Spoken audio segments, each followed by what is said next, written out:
ಹಾಸನ ಜಿಲ್ಲೆಯಲ್ಲಿ ದುಮ್ಗೆರೆ ಅಂತ ಒಂದು ವಿಲೇಜ್ ಶಾಂತಿಗ್ರಾಮ ಪೊಲೀಸ್ ಸ್ಟೇಷನ್ ಲಿಮಿಟ್ಸ್ನಲ್ಲಿ ನಿನ್ನೆ ಮಧ್ಯಾಹ್ನ ಒಂದು ಘಟನೆ ನಡೆದಿದೆ. ಒಂದು ಕ್ವಾರಿನಲ್ಲಿ ಒಂದು ಬ್ಲಾಸ್ಟ್ ಆಗಿರೋ ಥರ ಕಾಣಿಸ್ತಾ ಇದೆ. ಬ್ಲಾಸ್ಟ್ ಆಗಿ ಅದರ ಇಂಪ್ಯಾಕ್ಟಿಂದ ಕೆಲವರಿಗೆ ಇಂಜುರಿ ಆಗಿದೆ ಮತ್ತು ಒಬ್ಬರು ಡೆತ್ ಆಗಿರೋದ್ರ ಬಗ್ಗೆ ಮಾಹಿತಿ ಬಂದಿತ್ತು ನಿನ್ನೆ ಸಾಯಂಕಾಲ. ಏನಾಗಿದೆ, ಅವರು ಆ ಇನ್ಸಿಡೆಂಟ್ ಆದ ತಕ್ಷಣ ಆ ಇಂಜೂರ್ಡ್ನೆಲ್ಲರನ್ನೂ ಇಲ್ಲಿ ಆಸ್ಪತ್ರೆಗೆ ಕರ್ಕೊಂಡು ಬಂದಿದ್ದಾರೆ. ಆಸ್ಪತ್ರೆಯಲ್ಲಿ ಈಗ 4 ಜನ ಅಡ್ಮಿಟ್ ಆಗಿದ್ದಾರೆ. ಅದರಲ್ಲಿ ಒಬ್ಬರು ಸ್ವಲ್ಪ ಕ್ರಿಟಿಕಲ್ ಆಗಿ ಕಾಣಿಸ್ತಾ ಇದೆ. 3 ಜನ ಔಟ್ ಆಫ್ ಡೇಂಜರ್ ಥರ ಮೇಲ್ನೋಟಕ್ಕೆ ಡಾಕ್ಟ್ರು ಇನ್ಫಾರ್ಮೇಷನ್ ಪ್ರಕಾರ ಕಾಣಿಸ್ತಾ ಇದ್ದಾರೆ. ಇದ್ರ ಜೊತೆಗೆ ಏನಾಗಿದೆ, ಇಂಟಿಮೇಷನ್ ಮಾಡದೆ ಒಬ್ಬರು ಮಣಿ ಅಂತ ಒಬ್ಬರು ಡೆತ್ ಆಗಿರೋರು ತಮಿಳ್ನಾಡವರು, ಅವ್ರನ್ನ ಬಾಡಿನ ಕಳಿಸಿದ್ರು. ಸೊ ಅದನ್ನು ನಮ್ಮವ್ರ ಮಾಹಿತಿ ತಗೊಂಡು ಆ ಬಾಡಿನಲ್ಲಿ ಇರಿಸ್ಬಿಟ್ಟು ಫರ್ದರ್ ಫಾರ್ಮಾಲಿಟೀಸ್ಗೋಸ್ಕರ ನಾವು ಇಲ್ಲಿ ಪ್ರಕರಣವನ್ನು ದಾಖಲಿಸ್ಕೊಂಡು ಏನು ಬಾಡಿ ಇನ್ಕ್ವೆಸ್ಟ್ ಮಾಡಿ ಫರ್ದರ್ ಫಾರ್ಮಾಲಿಟೀಸ್ ಬಾಡಿ ಮೇಲೆ ಇದು ಮಾಡಬೇಕು, ಅದನ್ನು ಮಾಡಲಿಕ್ಕೆ ನಮ್ಮ ಅಧಿಕಾರಿನೆಲ್ಲ ಕಳಿಸ್ಕೊಟ್ಟಿದ್ದೇವೆ. ಪ್ರಕರಣ ದಾಖಲಾಗಿದೆ. ಇಬ್ಬರು ಈ ಘಟನೆಗೆ ಕಾರಣರಾದಂಥ 2 ಆರೋಪಿಗಳನ್ನ ವಶಕ್ಕೆ ಪಡೆಯಲಾಗಿದೆ. ಮುಂದಿನ ತನಿಖೆಯನ್ನು ಮಾಡ್ತಾ ಇದ್ದಾರೆ.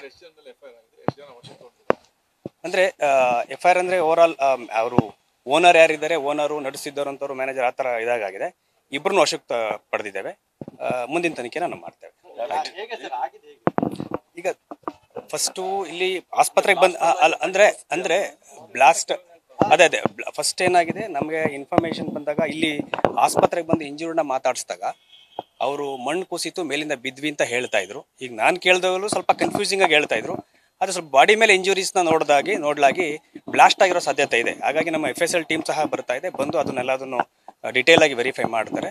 ಸೊ ಈಗ ಮೇಲ್ನೋಟಕ್ಕೆ ಪ್ರೈಮಾ ಫೇಸ್ ಹೇಳೋದಾದ್ರೆ ಬ್ಲಾಸ್ಟ್ ಆಗಿರೋ ಸಾಧ್ಯತೆ ಕಾಣಿಸ್ತಾ ಇದೆ.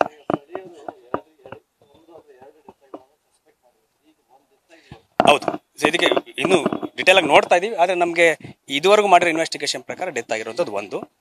ಇನ್ನು ಡಿಟೇಲ್ ಆಗಿ ನಾವು ನೋಡಿ ಏನಾದ್ರು ಫರ್ದರ್ ಇದ್ರೆ ನಿಮಗೆ ಮಾಹಿತಿ ಕೊಡ್ತಾರೆ. Right, thank you.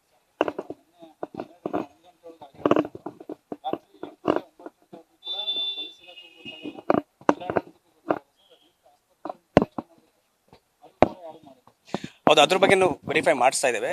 ನಮಗೆ ಮಾಹಿತಿ ಬಂದಾಗ ಏನಾಯ್ತು, ಅವರು ಮೇಲೆ ನಮಗೆ ಇನ್ಫ್ಯಾಕ್ಟ್ ಇದಕ್ಕೆ ಬಂದಾಗಲೂ ಬಿದ್ದಿದ್ದಾರೆ ಅಂತ ಹೇಳ್ಕೊಂಡೆ ಕೊಟ್ಟು ಆಸ್ಪತ್ರೆಗೆ ಹಿಸ್ಟ್ರಿ ಆಫ್ ಫಾಲ್ ಅಂದ್ಬಿಟ್ಟು ಅವರು ಕೊಟ್ಟಿದ್ದಾರೆ. ಹಾಗಾಗಿ ಡಾಕ್ಟರ್ ಮಾತಾಡಿದಾಗ ಅವರು ಅದಕ್ಕೋಸ್ಕರ ನಾವು ಇಂಟಿಮೇಷನ್ ಮಾಡಿಲ್ಲ ಅಂತ ಹೇಳ್ತಾರೆ. ಇದ್ರ ಬಗ್ಗೆ ನಾವು ವೆರಿಫೈ ಮಾಡ್ತಾ ಇದ್ದೇವೆ, ನೋಡ್ಕೊಂಡು ಕ್ರಮ ಮಾಡ್ತೇವೆ.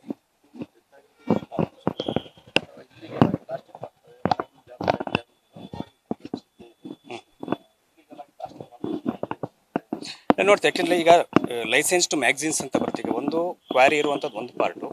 ಎರಡನೇದಾಗಿ ಕ್ವಾರಿ ಇರುವಂಥವ್ರು ಎಲ್ಲರಿಗೂ ಬ್ಲಾಸ್ಟ್ ಮಾಡಲಿಕ್ಕೆ ಪರ್ಮಿಷನ್ ಇರೋದಿಲ್ಲ. ಲೈಸೆನ್ಸ್ ಟು ಮ್ಯಾಗ್ಝಿನ್ಸ್ ಇರುತ್ತೆ. ಮ್ಯಾಗ್ಝಿನ್ಸ್ನವ್ರು ಬಂದು ವಿತ್ ಪರ್ಮಿಷನ್ ಇರೋ ಕಡೆ, ಪರ್ಮಿಷನ್ ಇರುವಂಥವ್ರು ವೆರಿಫೈ ಆಗಿರುವಂಥವ್ರು ಬಂದು ಮಾಡಬೇಕಾಗ್ತದೆ. ಅದ್ರ ಬಗ್ಗೆ ನಮ್ಮ ಅಧಿಕಾರಿಗಳು ಹೇಳ್ತೀನಿ, DC ಅವ್ರಿಗೂ ನಾನು ಮಾತಾಡ್ತೀನಿ. ನಮ್ಮ DC, SP ಮತ್ತು ವಿಶೇಷವಾಗಿ ಮೈನ್ಸ್ ಆ್ಯಂಡ್ ಜಿಯಾಲಜಿ ಡಿಪಾರ್ಟ್ಮೆಂಟ್ ಇರ್ತಾರೆ, ಅವರು ಸಹ ಒಂದು ಜಾಯಿಂಟಾಗಿ ಒಂದು ಇದ್ರ ಬಗ್ಗೆ ಡಿಟೇಲಾಗಿ ನೋಡಿ ಕ್ರಮ ತಗೊಳ್ಳಿಕ್ಕೆ ನಾನು ಅವ್ರಿಗೆ ಮಾತಾಡ್ತೇನೆ. Thank you. ನ್ಯೂಸ್ ಫಸ್ಟ್, ನಿರ್ಭೀತಿಯಿಂದ ನಿಮ್ಮ ಪರವಾಗಿ.